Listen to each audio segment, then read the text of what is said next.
I always sensed something wrong with my husband.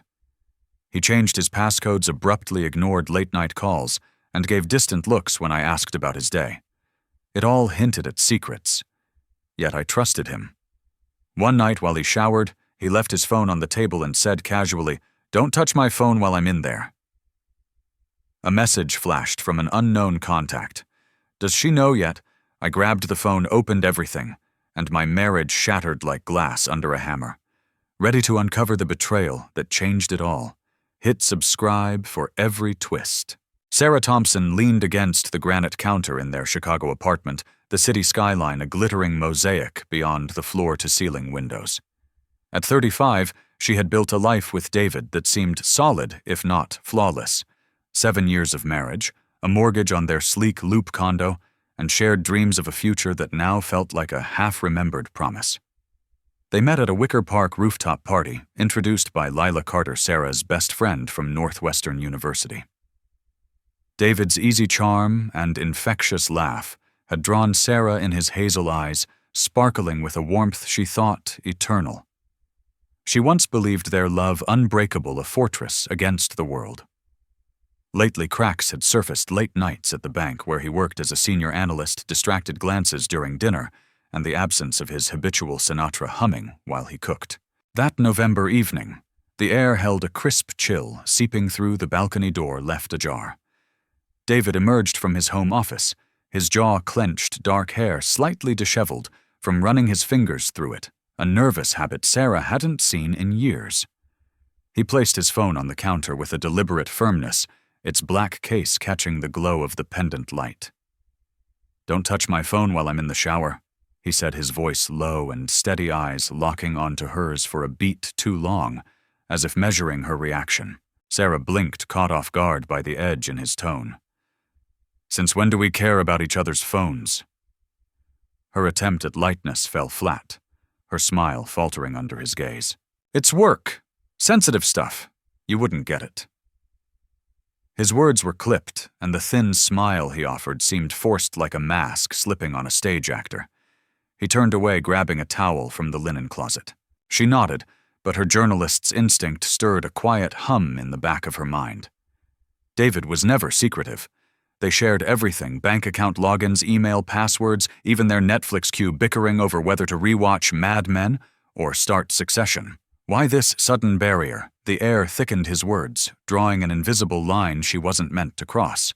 David vanished into the bathroom, the shower's steady hiss filling the apartment. Sarah stared at the phone, its dark screen a mirror for the dim light overhead. She told herself it was nothing, stress from a big client, perhaps a deal gone south. David had been under pressure lately, his promotion to senior analyst bringing longer hours and tense phone calls she overheard through closed doors. Yet doubt gnawed at her, a whisper she couldn't silence.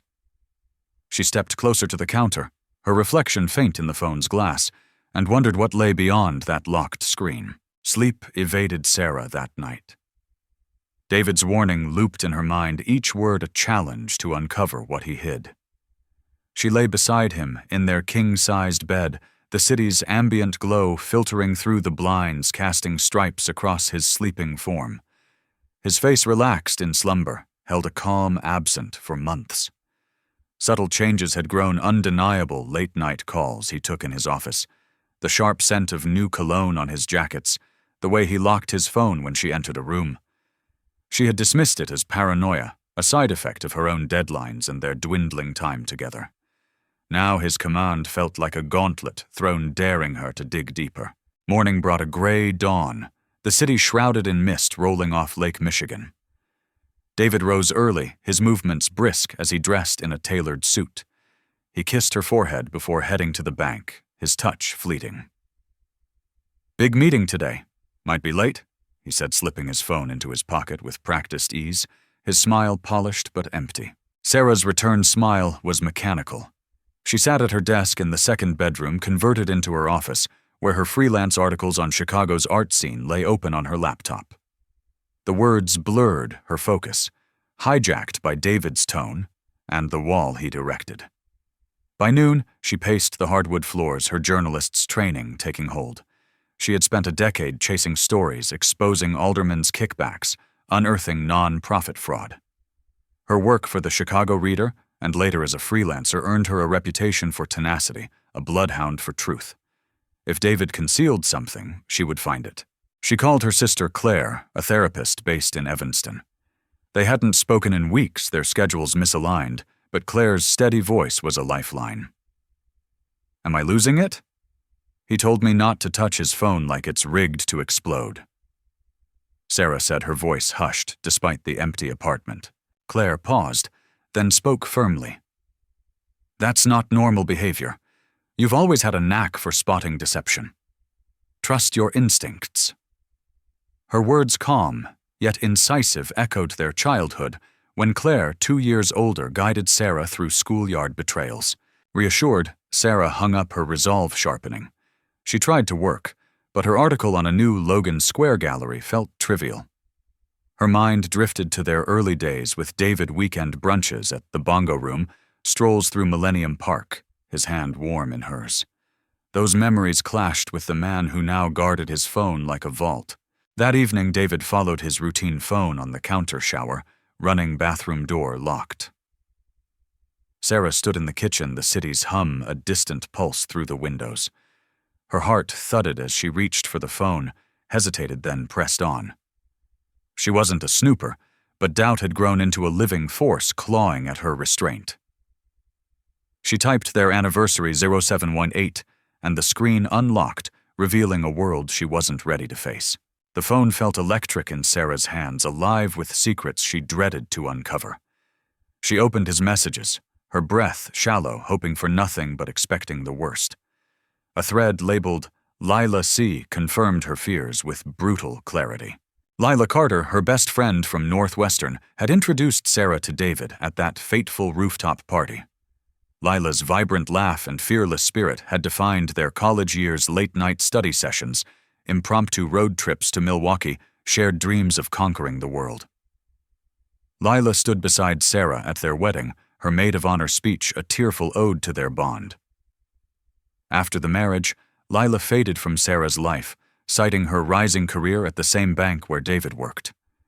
Sarah mourned the distance, but blamed herself, thinking her focus on marriage had pushed Lila away. Now the truth lay bare in messages spanning months, a tapestry of intimacy that twisted Sarah's stomach. "Last night was everything. Can't stop thinking about you. She's clueless. We're so close now. Once the transfer's done, we're free. Just you and me, babe." Sarah's vision blurred, her pulse a hammer in her ears. She scrolled each message, a fresh wound.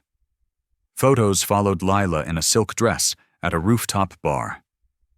David's arm around her, their smiles conspiratorial. A selfie in a hotel room, their faces too close, too familiar, cut deeper. But one message halted her. "The account's ready. After the deal, we disappear." She'll never know. Account deal. This wasn't mere infidelity. It was a calculated plan with stakes Sarah couldn't yet grasp.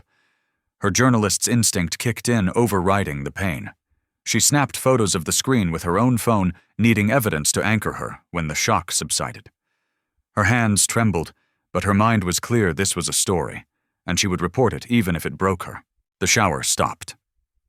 Sarah set the phone down, aligning it precisely as David had left it. He emerged, towel around his waist, and glanced at the phone, his eyes sharp for a fraction of a second. "Everything okay?" His tone was casual, but a shadow flickered in his expression. "Yeah. Just tired." Sarah said, her smile a perfect mirror of his, honed from years of masking her thoughts.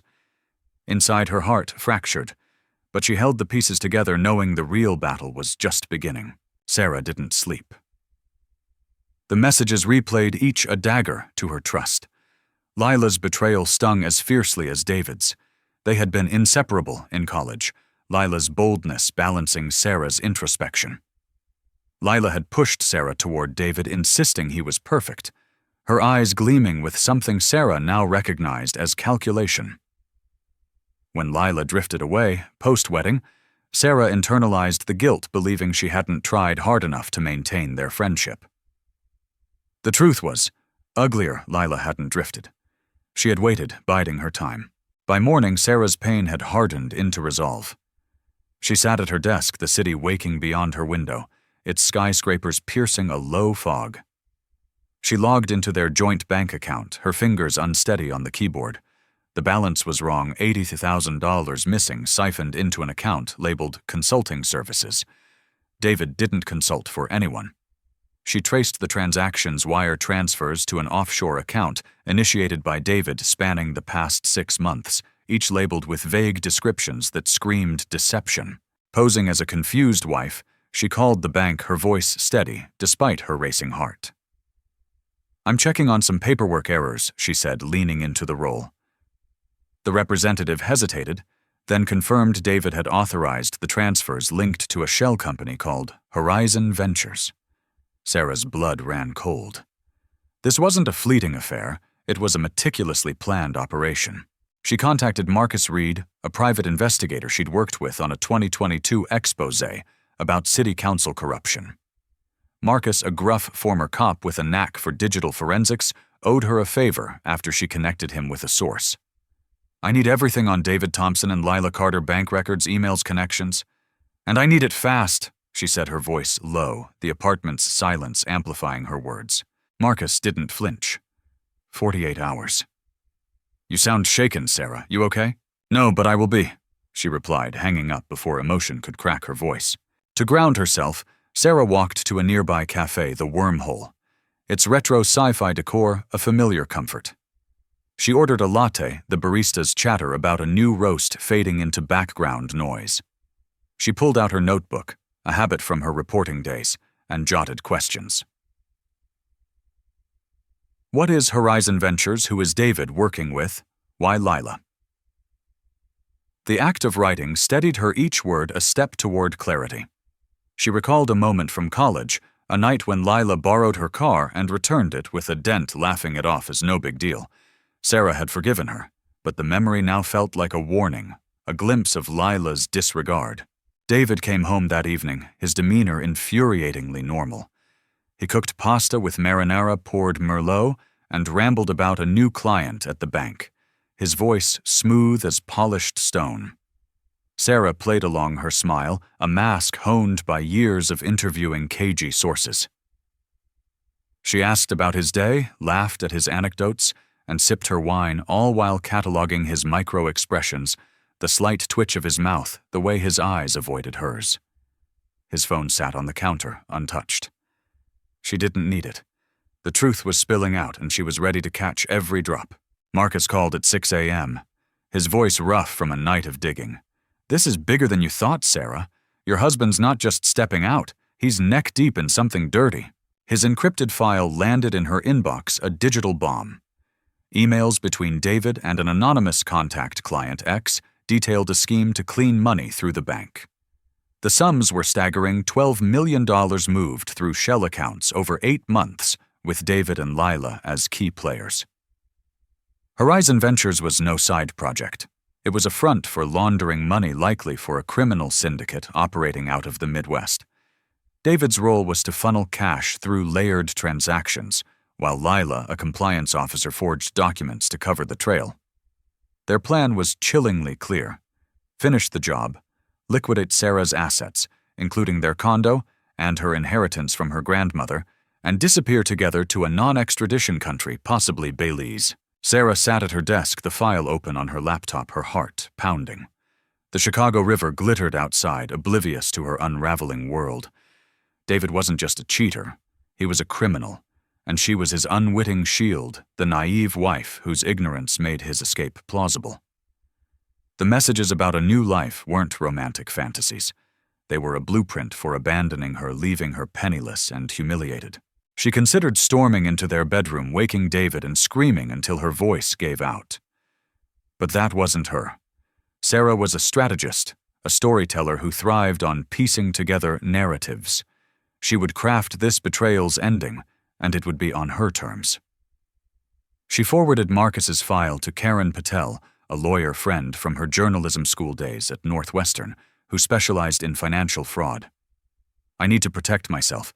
He's stealing from me and he's dangerous," Sarah wrote, attaching the evidence. Attaching the Karen called within the hour, her voice sharp with urgency. "If he's laundering money, you're in the crosshairs of something serious. We'll freeze his accounts file for divorce and tip off the feds." "But you need to be careful, Sarah. These kinds of players don't take kindly to exposure." Sarah nodded, though Karen couldn't see her. Her resolve solidified. She wasn't just saving herself. She was dismantling David's empire of deceit. She spent the morning digging deeper, cross-referencing the emails with public records. Horizon Ventures had a bare-bones website registered in Delaware, a haven for anonymous LLCs. A LinkedIn search revealed Lila's promotion to senior compliance officer 6 months ago, aligning with the first transfers. The pieces fit too perfectly a puzzle of betrayal. To clear her head, Sarah visited her old mentor, Professor Ellen Whitaker, a journalism legend who taught her at Northwestern. Ellen, now retired, lived in a cozy Evanston townhouse filled with books and framed Pulitzer citations. Over tea, Sarah poured out the story, omitting only the most incriminating details. "I feel like I'm reporting the biggest story of my life, but it's my life," she said, her voice cracking. Ellen's eyes sharp, despite her 70 years softened. "You're a truth-teller, Sarah. That's your strength. But truth comes with a cost. Are you ready to pay it?" "I don't have a choice," Sarah said, the weight of her words settling in her chest. Back home, David remained oblivious, grilling salmon for dinner, and humming a tune, not Sinatra, but something modern Sarah didn't recognize. She watched him memorizing the man she once loved, his deft hands slicing lemons, the crinkle around his eyes when he laughed. She played her part, asking about his day, complimenting the meal, her voice steady, despite the storm inside. The phone sat on the counter, a silent sentinel. She didn't touch it. She had enough to start her counterattack.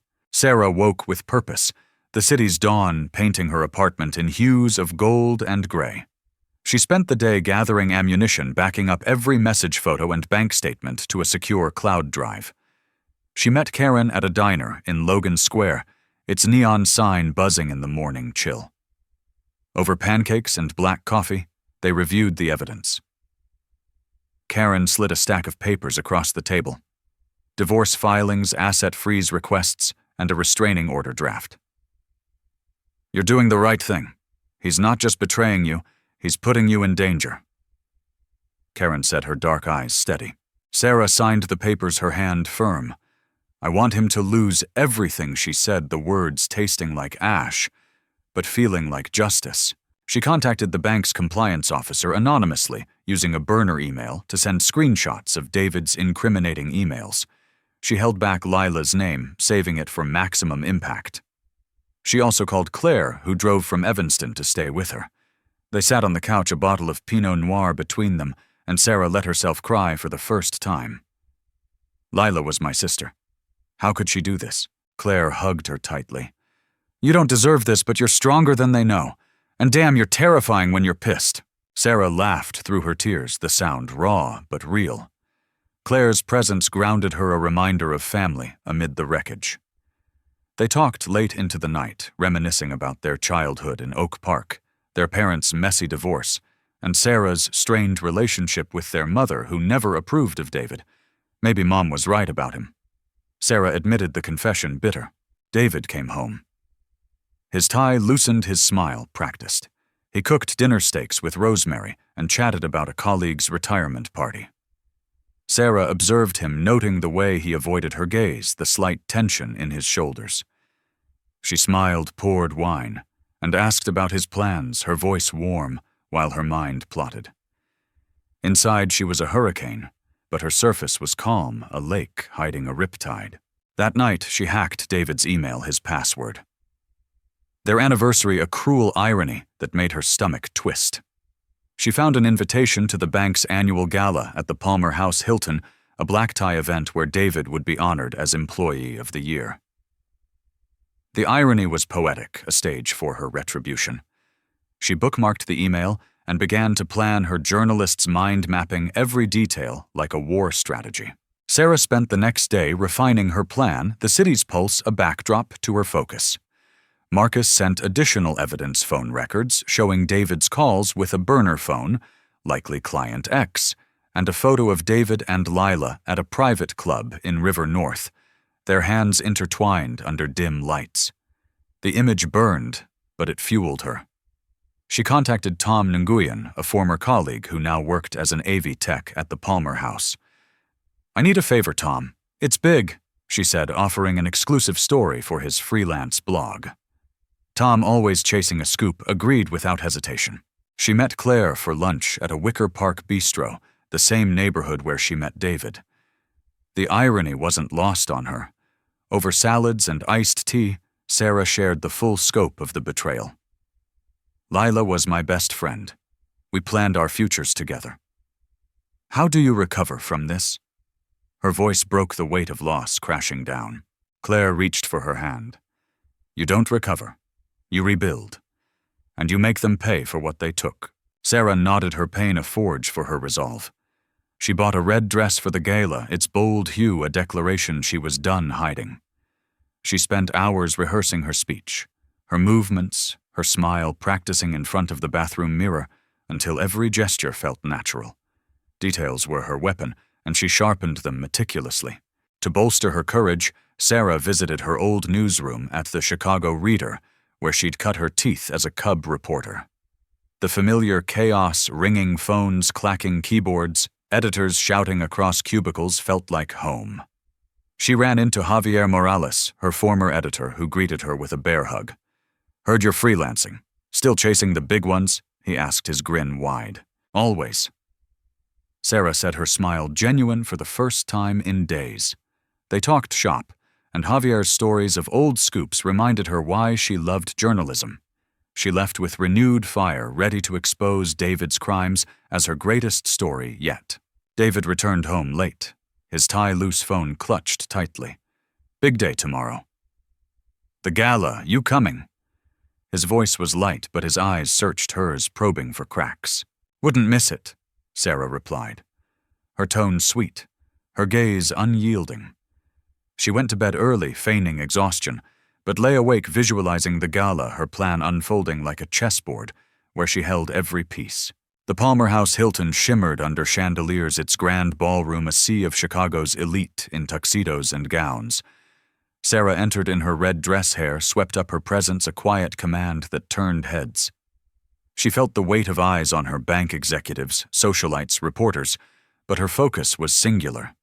David stood at the podium in a tailored tuxedo, accepting his Employee of the Year award with a speech about trust and integrity. The crowd applauded, blind to the storm brewing. Lila was there, radiant in emerald green, her arm brushing David's as they mingled near the bar. Her laugh, once a comfort to Sarah, now grated like nails on glass. Sarah watched from the crowd, her heart steady, her breath even. She had spent days building this moment, every detail orchestrated. Marcus had delivered a USB drive with a slideshow, David's emails, bank records, messages, with Lila edited into a devastating narrative of deceit. As David concluded his speech thanking his team and the bank's leadership, Sarah signaled Tom, who stood ready at the AV booth.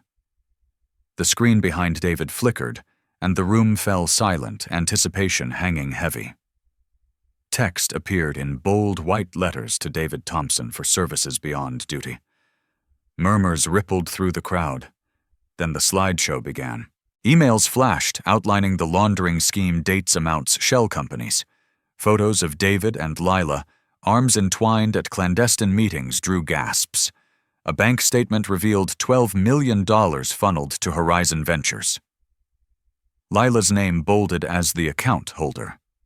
The final slide was a message from David to Lila Stark, against the black background: "She's nothing. We're almost free." David froze, his face draining of color, the award trembling in his hand. Lila's smile vanished, her eyes darting to the exits, but security guards were already moving. The room erupted in whispers, smartphones flashing as guests recorded the chaos. Sarah stepped forward, her heels clicking on the polished floor, her voice cutting through the din like a blade. "You told me not to touch your phone, David. I should have listened. Then we wouldn't know who you really are." Her words echoed, amplified by the microphone Tom had slipped her. David's eyes met hers, a mix of shock and fury, but he said nothing as security escorted him out his award, clattering to the floor. Lila bolted her green dress, a blur, but a reporter Sarah had tipped off Javier hungry for a front-page scoop, intercepted her at the door, questions flying. The bank's CEO, a silver-haired man named Richard Ellison, approached Sarah, his face a mask of controlled rage. "We need to talk. Now." Sarah nodded, her pulse steady. She followed him to a private room off the ballroom where he demanded answers. "Did you orchestrate this? Do you know what you've done to our reputation? I exposed a criminal in your bank." "You're welcome," Sarah said, her voice calm but firm. She handed him a USB drive with the full evidence, courtesy of Marcus. "The feds will want this. I suggest you cooperate." Ellison's jaw tightened, but he took the drive, his silence an acknowledgement of her leverage. Sarah left the room, the gala's chaos fading behind her, and stepped into the cool Chicago night.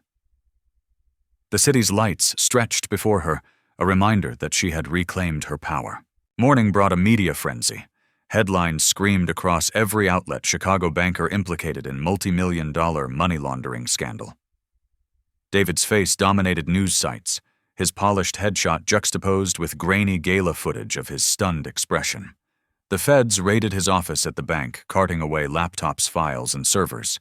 Lila was named a co-conspirator, her LinkedIn profile deleted overnight, her social media accounts flooded with vitriol from former colleagues and strangers alike. Sarah met Karen at her law office in the Loop, a sleek space with views of the Willis Tower.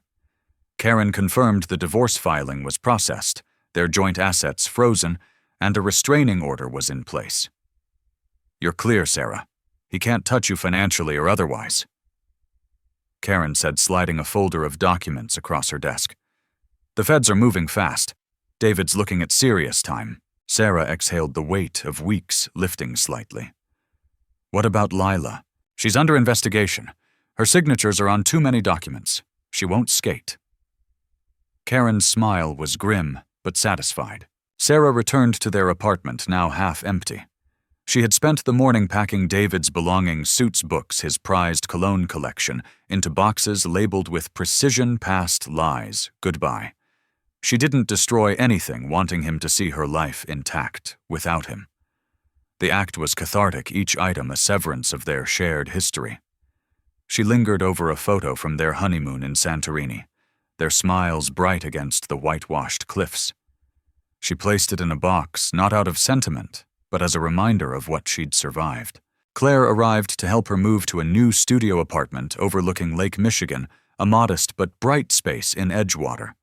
The city felt alive again, its pulse syncing with Sarah's renewed energy.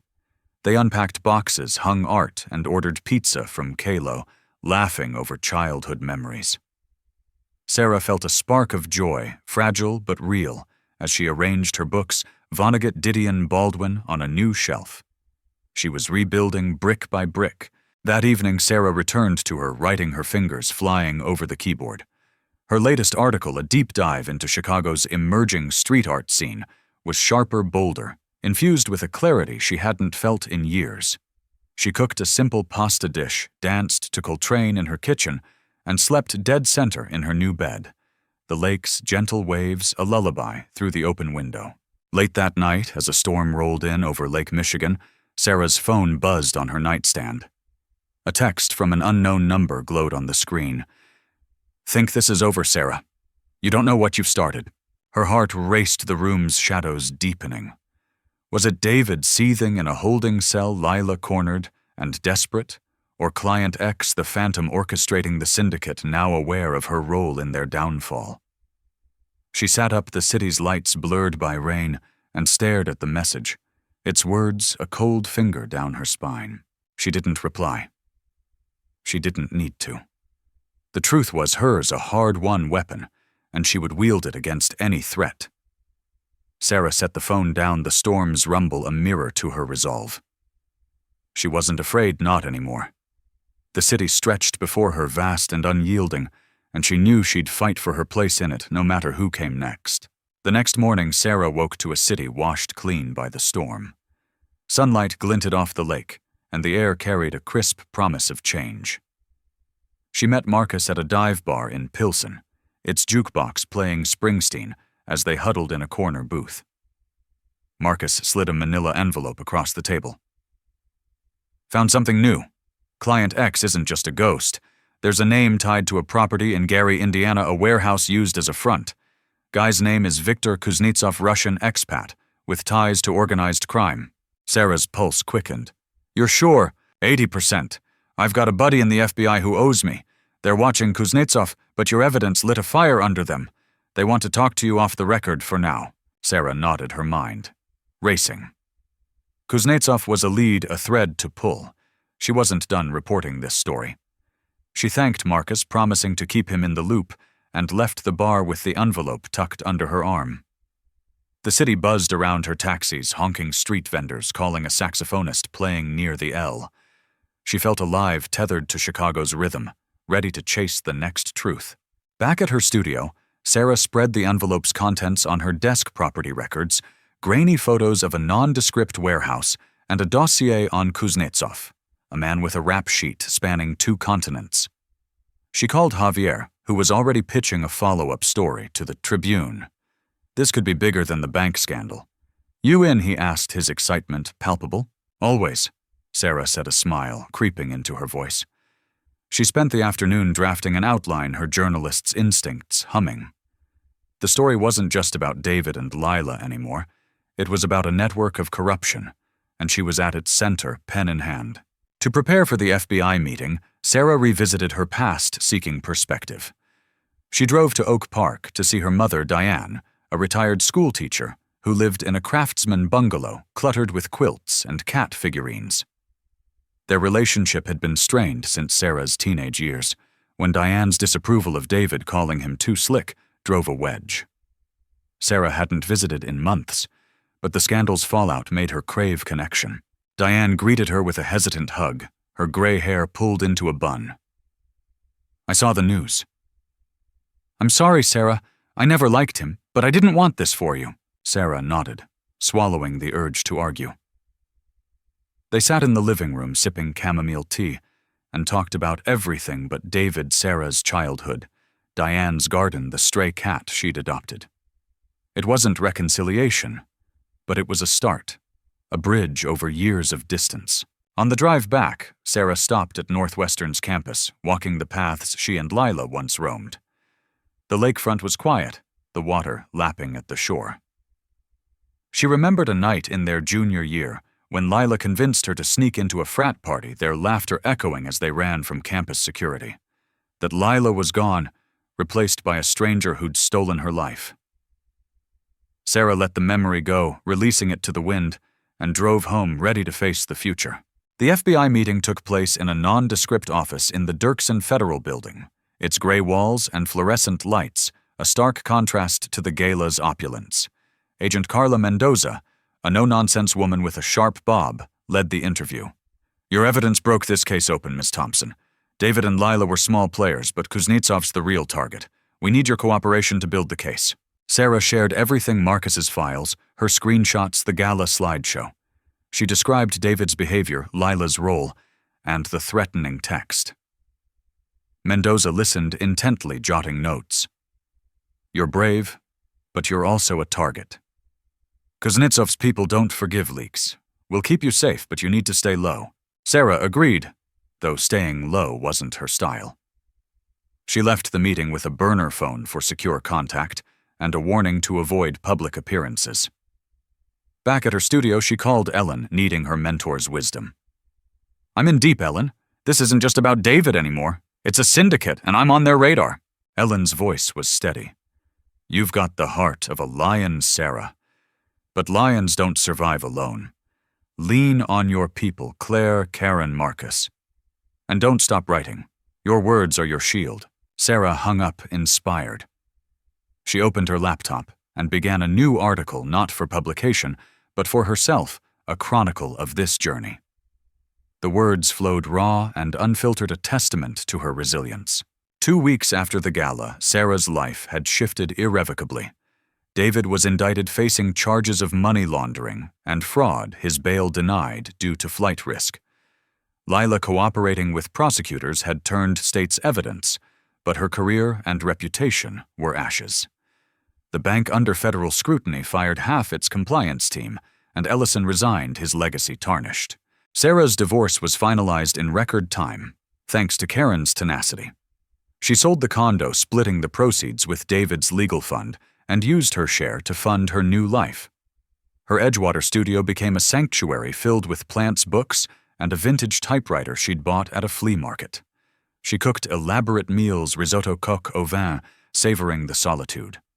She danced to jazz, wrote late into the night, and slept deeply, no longer haunted by David's shadow. Her articles gained traction with galleries and artists reaching out for features. Javier's Tribune story, co-bylined with Sarah, went viral, earning her a guest spot on a local NPR show. She spoke about resilience, not mentioning David, but weaving her truth into broader themes. Listeners flooded her inbox with support, calling her an inspiration. Claire visited often, their bond stronger than ever. They planned a trip to Door County, a chance to escape the city's noise. Sarah also reconnected with old friends, hosting a small dinner party where laughter filled her studio, a stark contrast to the silence of her marriage's final days. As Sarah settled into her new rhythm, the threatening text lingered, a dark cloud on her horizon. She met Marcus again, this time at a coffee shop in Andersonville. He looked tired, his usual bravado subdued. "Kuznetsov's gone quiet." "Too quiet. My FBI guy says they're close to a raid, but you need to watch your back." That text wasn't a bluff. Sarah nodded, her resolve unshaken. She had installed a security system in her apartment and varied her routes habits from her investigative days. She carried the burner phone, checking in with Mendoza weekly. The fear was there, but it didn't rule her. She was a journalist, a survivor, and she wouldn't cower. That night, she stood on her balcony, the lake a dark expanse under a starless sky. Chicago stretched before her, a city of secrets and stories, and she was part of its fabric. She thought of David, Lila, Kuznetsov, and the unknown threats still lurking. Then she thought of herself, Sarah Thompson, who had lost everything and found something greater, her truth. She went inside, opened her laptop, and wrote. The story wasn't over, but it was hers to tell, and she would tell it fearlessly, word by word, until the last secret was laid bare.